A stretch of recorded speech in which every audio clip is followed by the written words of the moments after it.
It's been a great 12 days, Donald Trump declared at the end of his five-nation tour. A lot of great things have happened for our country and, I think, for the world. For the president personally, this has been a good 12 days.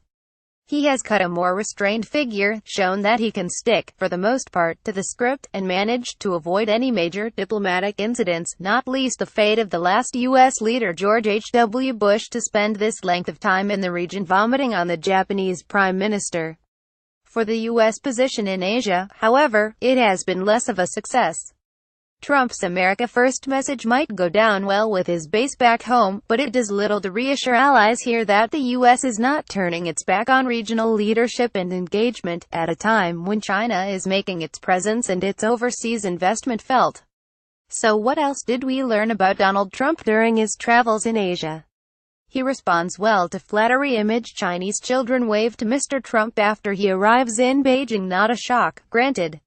Extreme flattery seemed to have been adopted as the preferred tactic among Trump's hosts across the region, and it worked, with the president raving afresh each time about the reception he had received. Special mention here must go to South Korea, where the presidential limousine was escorted, on foot, through the streets of Seoul by a ceremonial guard, and he was introduced as the leader of the world.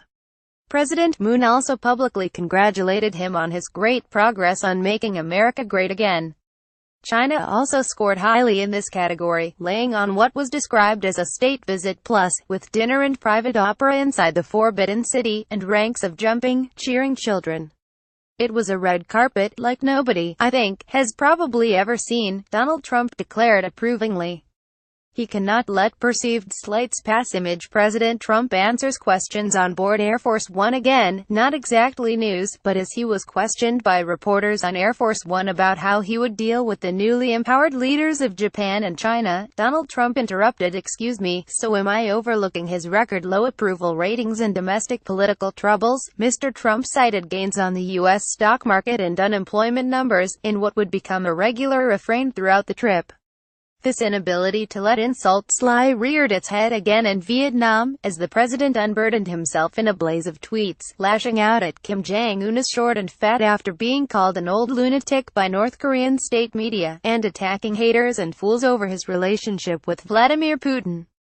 No matter who he is talking to, he will tell them about the U.S. stock market. Image: Troops were among those informed about the U.S. stock market. Having seized upon this good news story on the outbound leg, President Trump proceeded to tell what seemed like every person he encountered about it. He did it during bilateral summits with Prime Minister Abe of Japan, President Moon of South Korea, on stage in Vietnam, and even while sitting down to lunch with American troops at a military base. In all cases, the aunts appeared to nod along politely, while presumably wondering what this had to do with them, or indeed, Donald Trump. The koi carp incident was not his fault. Video: Fishy friends Trump and Abe feed koi carp. The story was so easy to believe. President Trump, during a photo call with Mr. Abe, had lost patience while carry feeding the palace koi, appending his container into the pond. Further video evidence showed the Japanese PM had tipped his fish food out first, and Mr. Trump was simply following his lead. His policy on North Korea is still unclear. Video: Trump challenges China over North Korea. There had been fears that Trump might stoke tensions on the Korean peninsula during his visit, or that Kim Jong-un might take the opportunity to test a missile nearby. In the event, neither transpired. We will never know what might have happened had heavy fog not forced President Trump's helicopter back during his attempt to visit the DMZ demilitarized zone, but his rhetoric in the region has been substantially toned down from his previous threats of fire and fury. Instead, the president started talking about a deal and the possibility of Kim someday becoming his friend.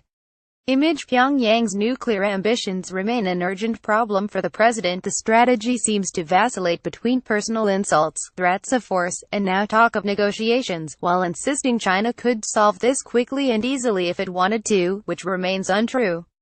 China could cut off oil supplies and cripple the economy, but there is no evidence this would solve the problem, and every danger this would cause the Kim regime to cling even tighter to its nukes.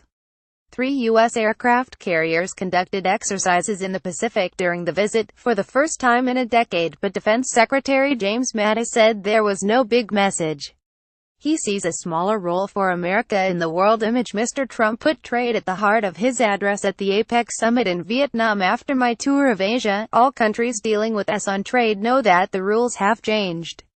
That might be what Donald Trump said, but what many countries here will have heard was that trade with the U.S. is about to get harder, and that under his leadership, the U.S. will never sign another multinational trade deal.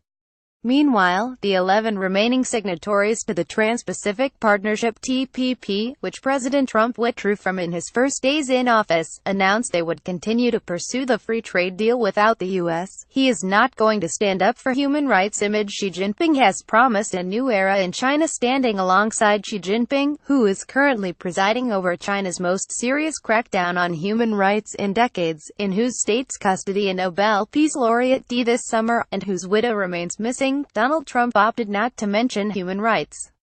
We would have asked him about it, but the U.S. had acceded to the Chinese insistence that no questions from the press be allowed. Video. Duterte love to Trump. This continued in Vietnam. In the Philippines, where there was no public mention of the thousands of people, including scores of children, who have died so far in President Rodrigo Duterte's war on drugs. The White House said they touched on the issue during private talks. Mr. Duterte's spokesman said they didn't. He really wants us to use the term Indo-Pacific. Video. Matching outfits and warm handshake for Trump and Putin. There seems to be a push to replace Asia-Pacific with Indo-Pacific, highlighting India's rise, in part to balance China, and broadening the scope of the region to include South and East Asia. The term has been used sporadically in diplomatic and academic circles previously, and mentioned by Hillary Clinton at least twice. But despite the president's repeated efforts during this trip, there is no evidence thus far that it is catching on. You can fall into a bunker during a round of golf without him noticing. Video. Japan's PM tumbles in bunker. Just ask Shinzo Abe, the Japanese PM, who managed to tumble into a bunker, climb back out again and dust himself off, as Trump strolled ahead on the fairway, apparently oblivious. For many in the press corps, this remains the enduring image of the trip.